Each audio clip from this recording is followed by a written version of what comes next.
Hello, everyone. Welcome to episode 38. And today, as my guest, I have Brian Arrington, who is the founder of V2I, also known as Vets2Industry. In today's discussion, we'll be talking about why you should be a part of V2I, also how you can participate in one of their amazing events. And who is V2I for? Is it for veterans? Is it for active duty military? Is it for military spouses? How about if I told you all of the above? So I hope that you enjoy this interview because we had a lot of fun doing it. And until that time, I hope you take care of each other and I hope you enjoy the interview. Welcome to another episode of Sisters in Service. I am, of course, your host, Kat Corchado, and today we have with us Brian Arrington. He is the president and founder of Vets2Industry and the Vets2Industry Foundation. He is a pretty big deal, guys, just saying. So, Brian, welcome to Sisters in Service. How are you? I'm doing wonderful. Thank you. Well, thank you so much for being a part of this. I don't know if you guys heard episode 20 where I actually interviewed Bruce Thompson, who is the VP of Vets2Industry. So, I saved the best for last. Oh, sorry, Bruce. Don't tell Bruce. yeah. Bruce, skip this part. hit pause. Not and really. fast forward. Bruce was amazing. It was just in my brain. I was like, oh, I can't take it back. No, can't take it take back. So Brian is retired military, Air Force. Yes. So I was looking at your bio, Brian, and I noticed that you said that your career had taken you to over 90 countries. Yeah. It was awesome. What was your most memorable? What was the most memorable? Oh, I have a couple, but the one that meant the most to me was going down to Haiti for the earthquake and bringing home refugees and displaced individuals. And through that, I earned a humanitarian medal, which still to this day is my most prized medal for my service. I was on 3 humanitarian missions. My other humanitarian was in Utapao, Thailand, when the tsunami hit back in 2004, and affected Sri Lanka and Malaysia. These villagers, these monks who had never even been on a plane before, had never seen a plane before, and were coming barefoot, on the plane. Oh my goodness!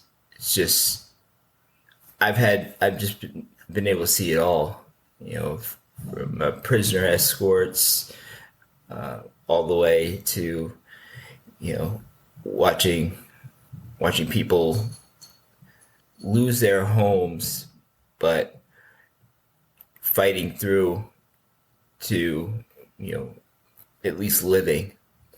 Right. But yeah, so you've seen a lot throughout your career. Yeah, the good and the bad.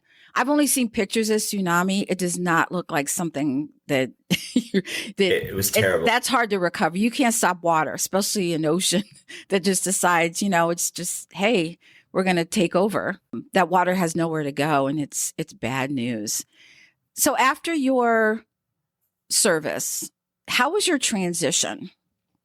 Ooh, that's a loaded question. So I retired from the Air Force 1 July 2019, but my transition really started a year before, and I'll take you back in time to March of 2018. And I found LinkedIn by accident. I went home from work. I was working the swing shift, 2 p.m. to 10 p.m.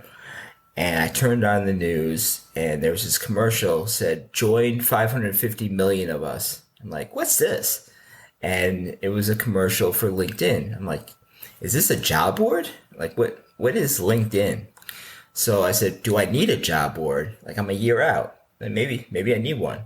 because I was definitely going to punch the button, in 2 months.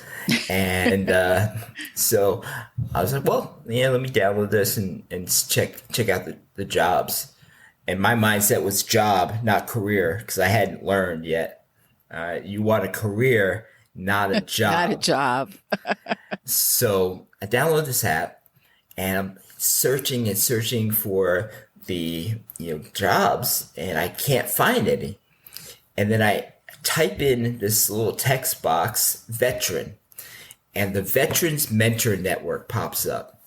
And for those of you listening who have never gone to this group before, the Veterans Mentor Network has over 140,000 veterans and civilians in there that help guide, mentor, and coach individuals as they're transitioning out or need guidance or have transitioned out. So in the first 30 seconds of me jumping in, they said, hey, it's great to see a transitioning service member find us. And they said, go ahead and tell people what you want to do when you get out. And at that point, I knew what I didn't want to be. And I had been security forces, Air Force security forces, military police for 20 years or 19 years at that point. And I knew that I didn't want to be a cop, a prison guard, or security guard. Right. And back then, the Google MOS translator was like the thing. And Google told me that I could be a cop, a prison guard, and a security guard. It was not good. No. I did that too. They're like, oh, here's what you can do. And I was like, no, I don't want to do that. So you remember? Yeah. So I think that's where it died. They finally got the hint. But I told them I wanted to be a marketing manager because I had my master's in management, and I took one class of marketing for my master's degree, and I loved it. So I was like, yeah, I could be a marketing manager, not realizing there's a whole lot else that you need to know to be a marketing manager, like how to use the tools of a marketer. So going through that, I learned that there is a resource called Centurion Military Alliance, and there was a class on it the next day, and I was told that it's like TAP, but it's a one-day seminar, so it's like 5 days crammed into one, and it's on steroids. I was like, how could that be? So it was being launched, or it was happening at Fort Benning, Georgia. I was stationed at Warner Robins Air Force Base in Georgia. Never been to Fort Benning before. So this individual who was mentoring me that night said he was going to go the next day, and could I go with him? So I go to this Centurion Military Alliance event, and in the first 30 minutes, my life was changed. Wow. And I mean, my whole life was changed.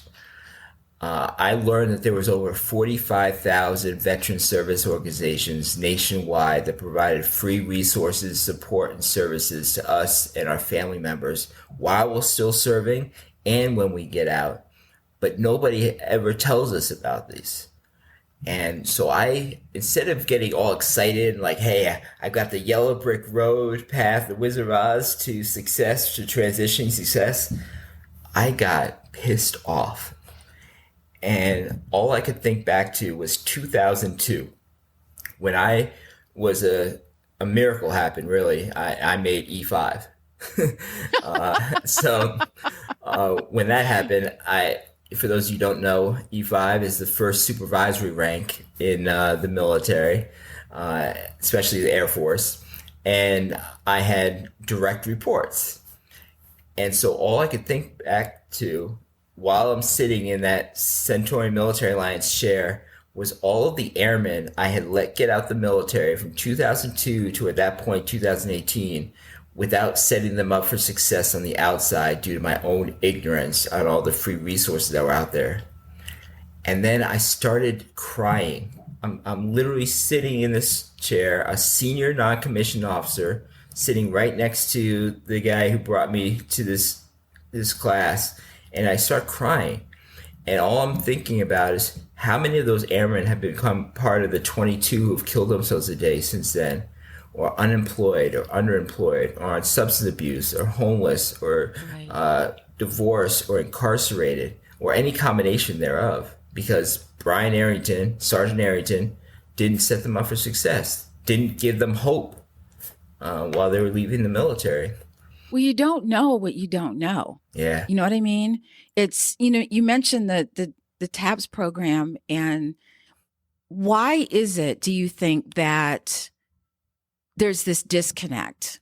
Why do you think it is that we don't know about these, would you say 45,000 veteran organizations that can help active duty and veteran? Why do you think we don't know about that? Because I can tell you, when I got out over 21 years ago, there wasn't a yellow brick road. There wasn't even grass. There was no pavement. Okay. It was just a field. Okay. That was it. And everything was a mirage. Right. Like, just walk that way. I'm like, oh, okay. I can tell you exactly why. Because nobody that's in the military that sends you to TAP has ever been out of the military. The Department of Defense isn't in the business of setting you up for success on the outside, because they're a warfighting organization. Department of Labor is the only ones that have the mission to set you up for success, and they're limited on time and on the resources that they're able to gather and the curriculum that they put together. And then the veteran service organizations aren't allowed on bases unless you have a rogue TAP coordinator. And for all you TAP coordinators out there that are rogue, thank you. I love you. Get a hold of Vets2Industry. I'm all about you. I'm all about you rogue TAP coordinators out there. But unless they're a rogue TAP coordinator bringing these veteran service organizations into their classrooms for like an hour to teach, you're not going to get it. And it's not standardized. So you can have a great base like Joint Base McGuire or Joint Base Lewis McChord, or go down to Lackland, Mill City, where there's a huge veteran communities. Presence, yeah. Yes. Where you're getting really great treatment and are near like huge companies as well that have veteran hiring programs and have kind of found their way inside of TAP coordinators and things of that nature. You're not going to get it. It's rough. So there's no standardization across the bases. There's no standardization across the actual service. That's why. Mm-hmm. So they're just filling a hole, basically. It wouldn't cost them anything to bring in, on a volunteer basis, some veterans that have been through it, and to just kind of feel questioned. We're going to bring this person in. They're going to talk about going to the moon. You're like, hey, what was it like on the moon? Well, I didn't actually fly. I just taught them how to get, you're like, well, what good are you? It doesn't even make sense to me. So I learned in a flight simulator. So here you go. I know. Here's your TO. Here you go.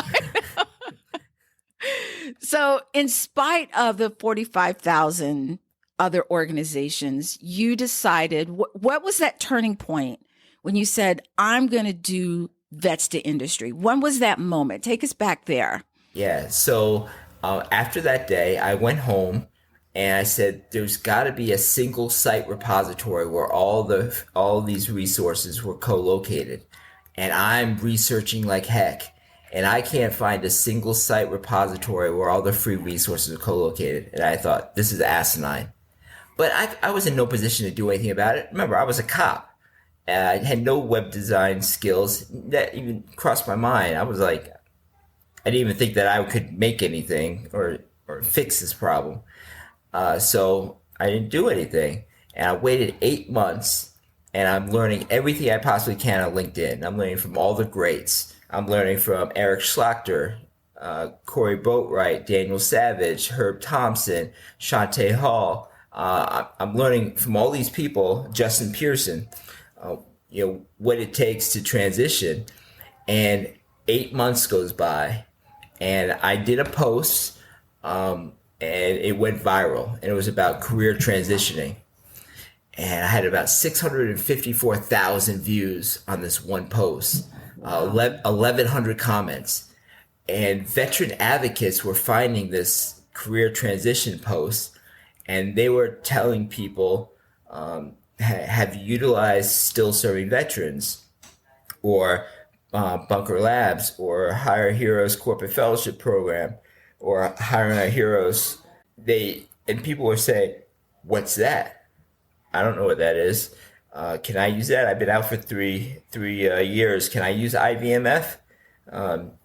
So all these people were saying the same thing, and I thought, these people can't wait for a resource library. They need it Right. now. They need They're it gonna now. be some of these people are getting out this week. They've never had They need it yesterday. they never had an ACP mentor. American Corporate Partners, they have never had an ACP mentor. And these people are going to become part of the 22 that kill themselves a day tomorrow. So that same night that all these comments came in, I did a Boolean search on LinkedIn, and I was looking for a veteran.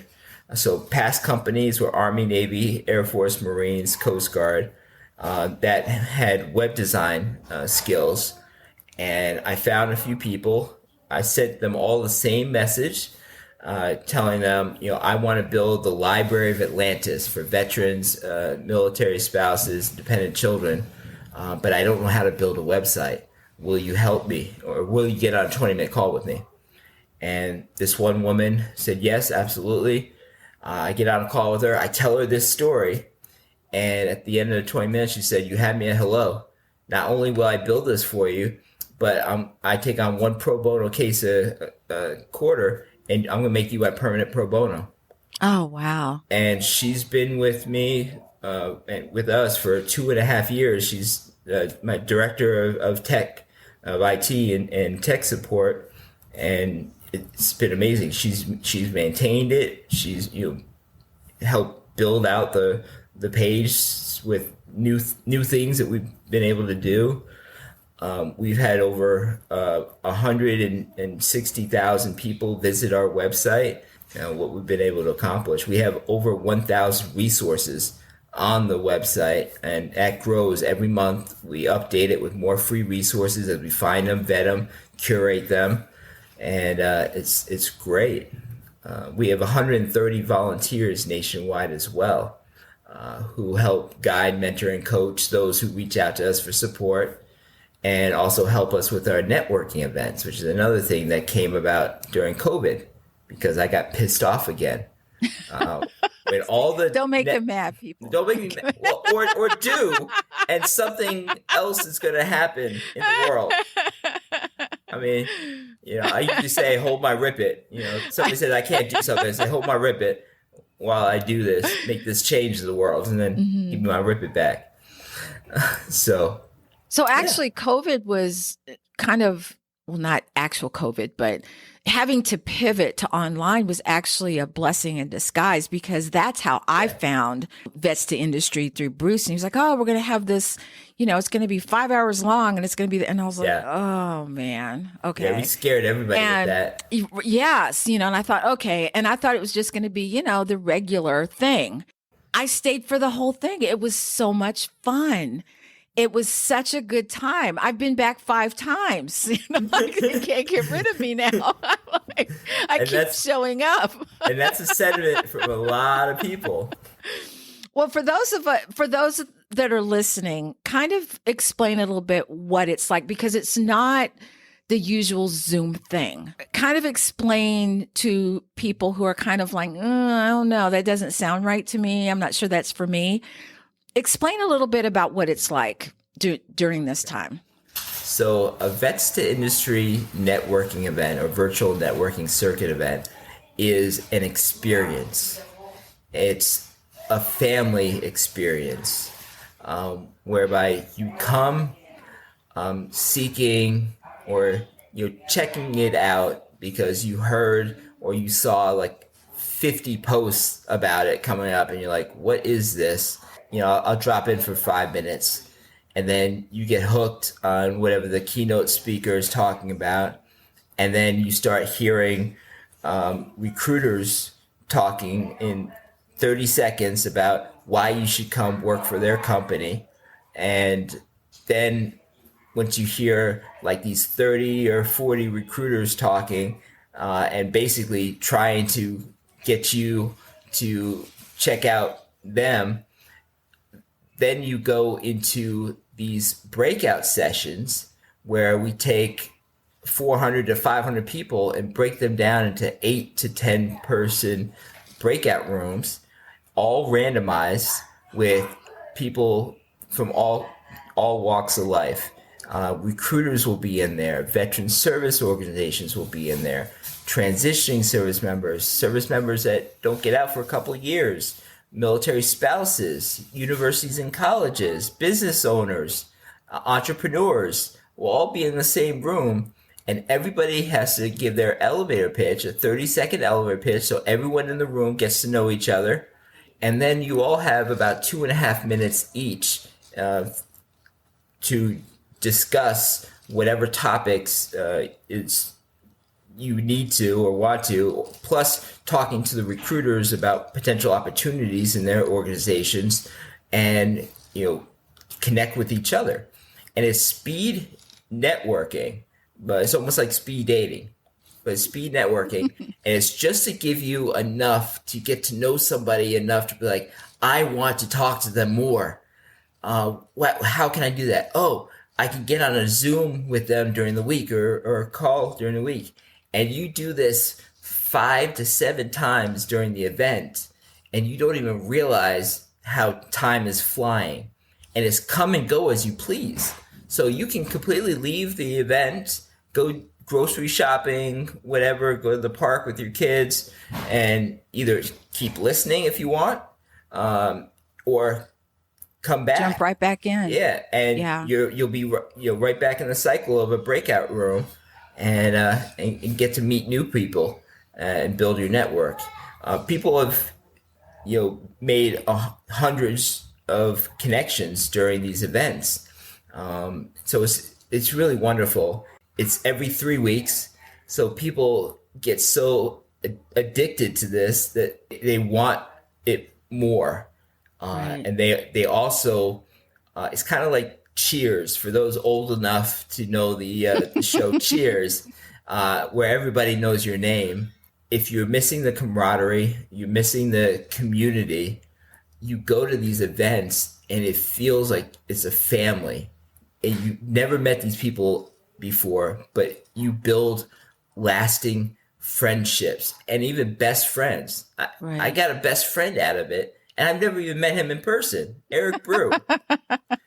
I never even met my vice president, Bruce Thompson. Bruce Thompson, right. Well, I think what's interesting is that every time I do one of the V2I events, my LinkedIn connections blow up. Yeah.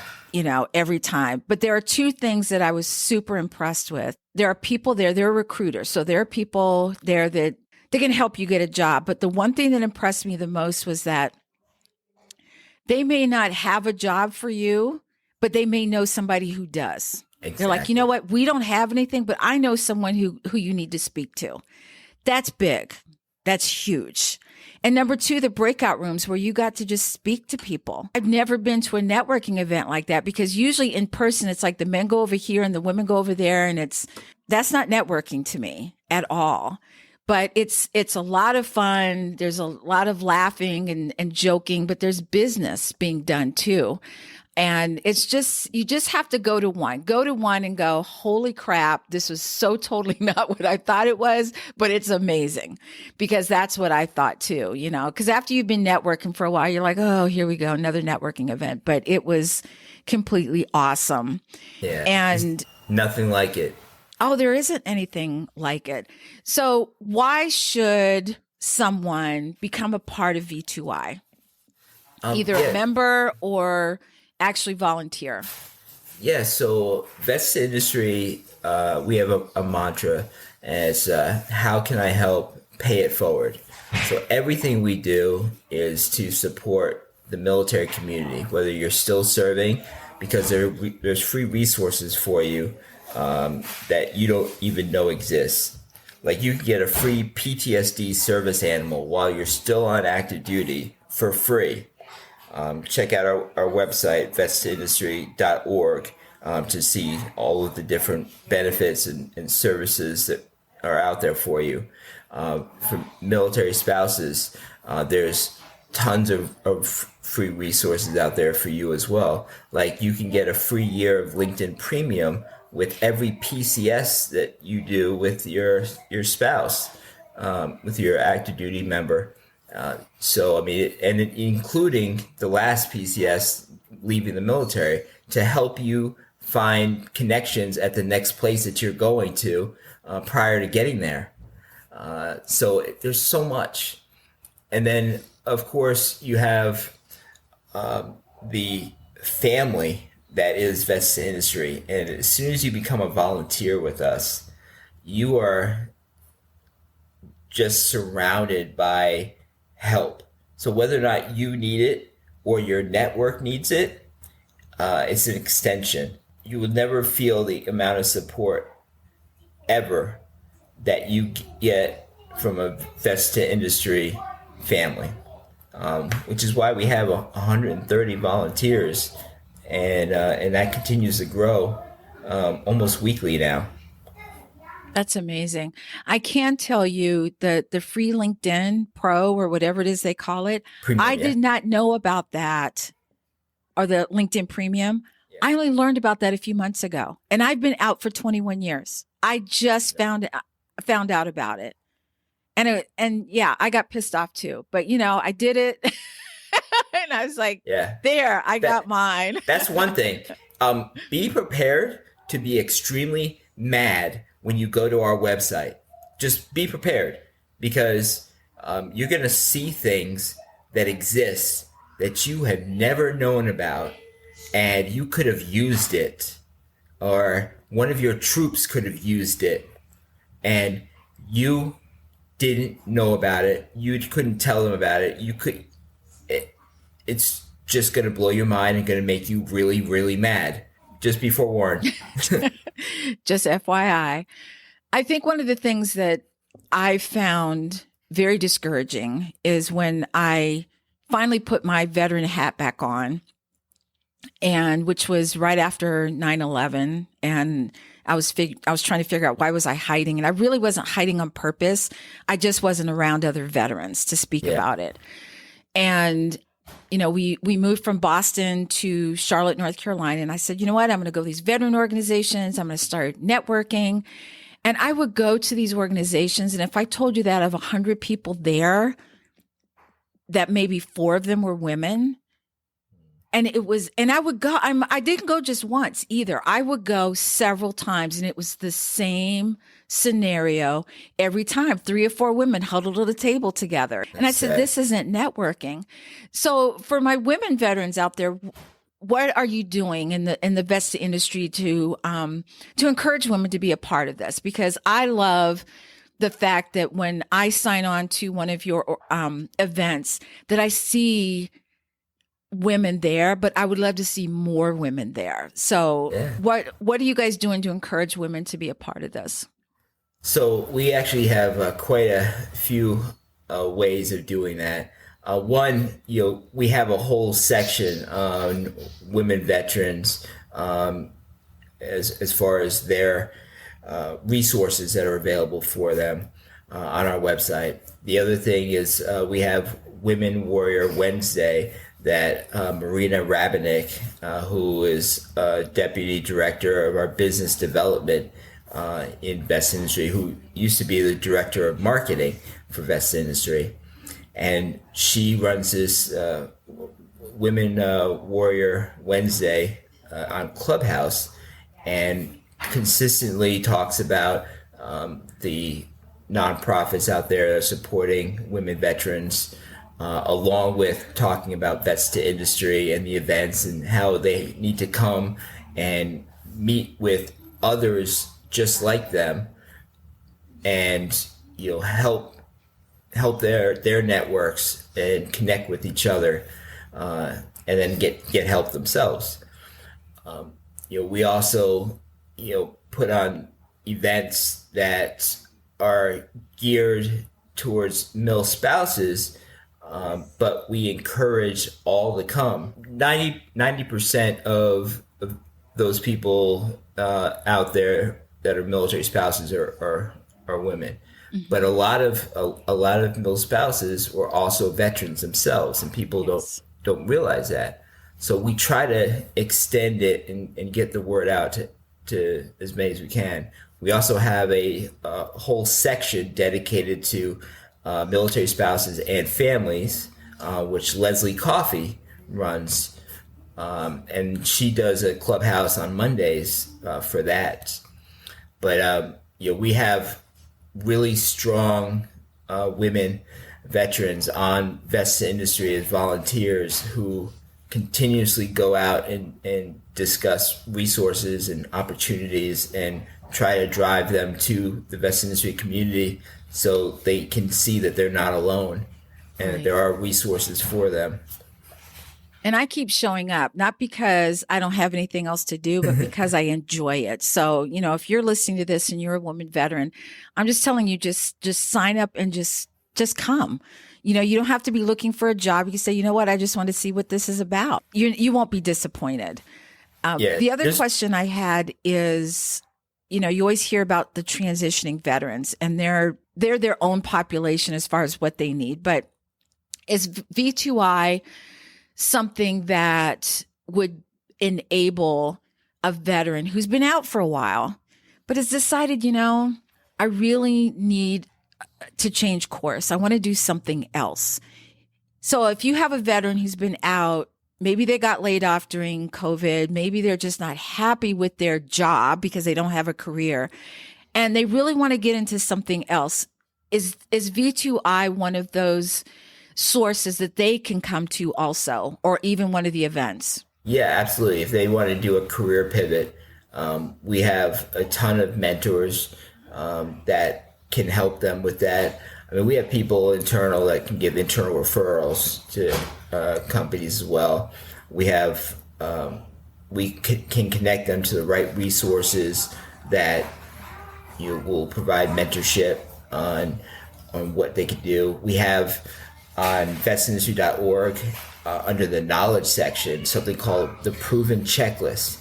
And if I try to gear everyone who's new to the Vets2Industry website, who is looking for transitioning into a career, to do that first. Do the proven checklist, which will actually help them to understand the foundation of how to transition.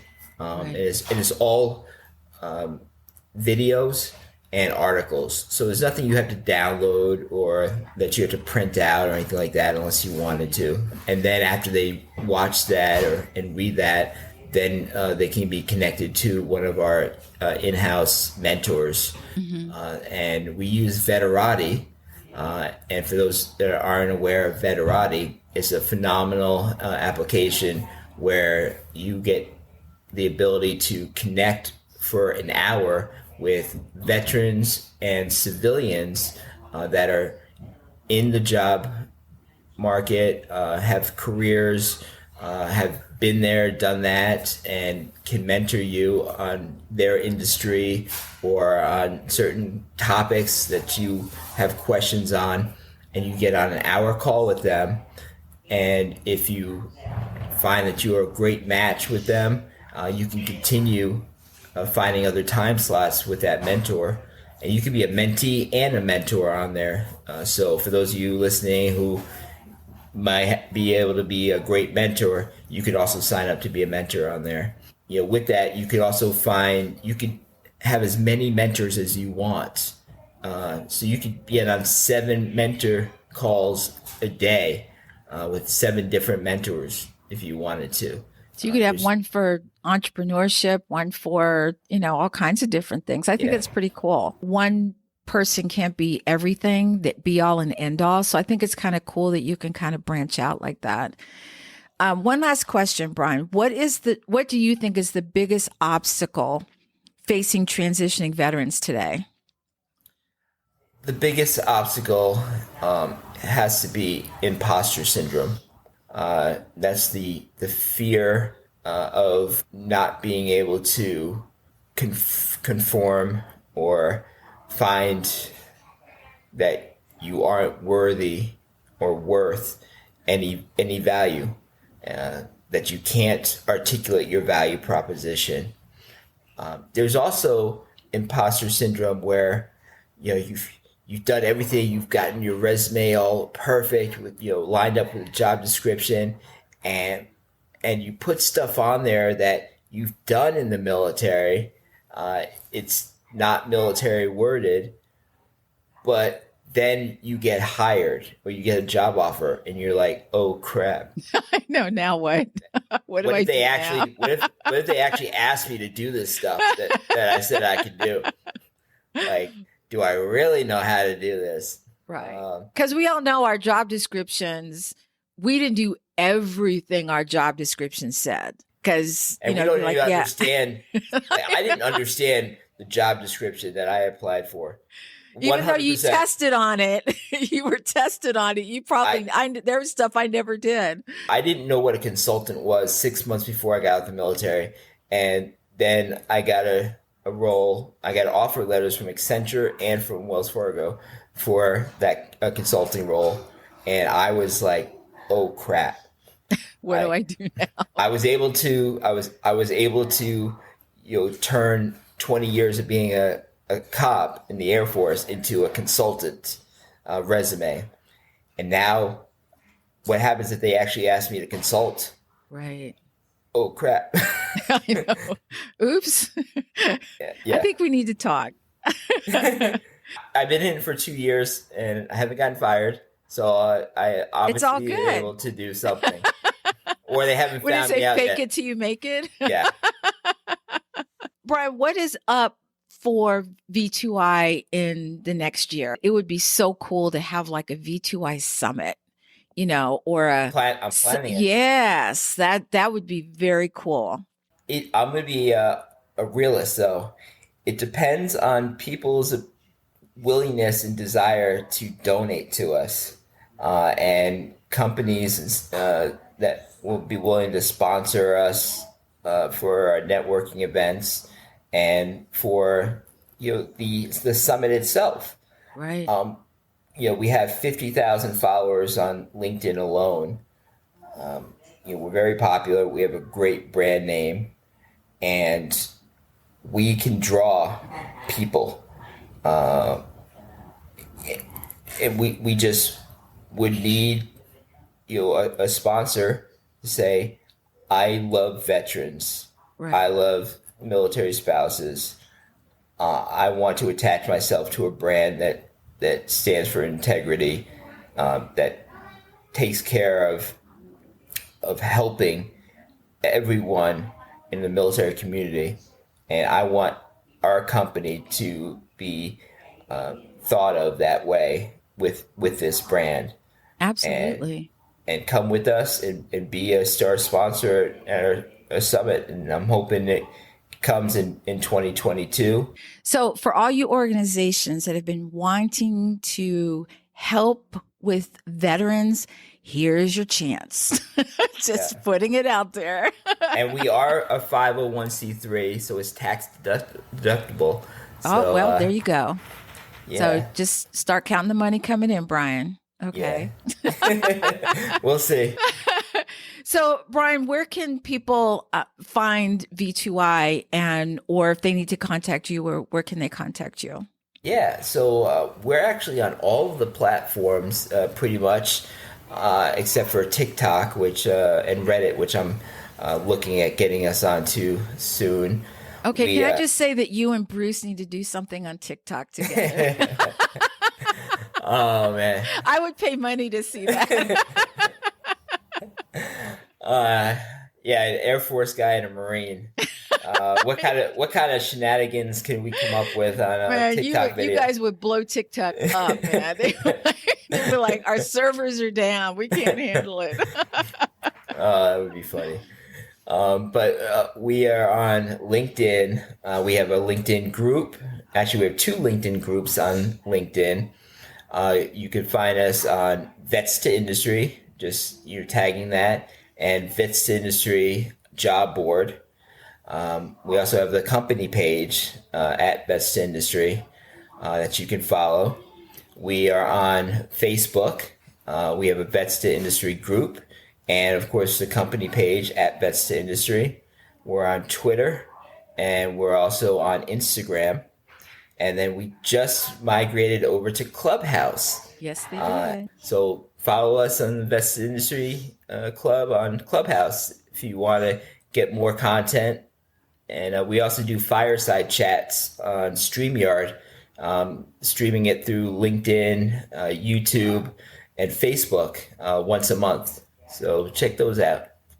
Yeah, I'll have to hang out at the fireside. I haven't had a chance to do that. But for anyone looking to Vets2Industry, if you just Google Vets2Industry, the number 2 industry, it'll all pop up. I've tried it. It just comes up. So Yeah. You will not have a problem. Well, Brian, it's been such a pleasure having you on Sisters in Service. I'm so glad that you came on and giving us more information about Vets2Industry, why you started it, why women should be a part of it, why veterans in general, especially transitioning people, should be a part of it. So we'll get this out to people and really let them know. So thank you so much for listening. And as always, please stay safe, take care of each other, and until next time.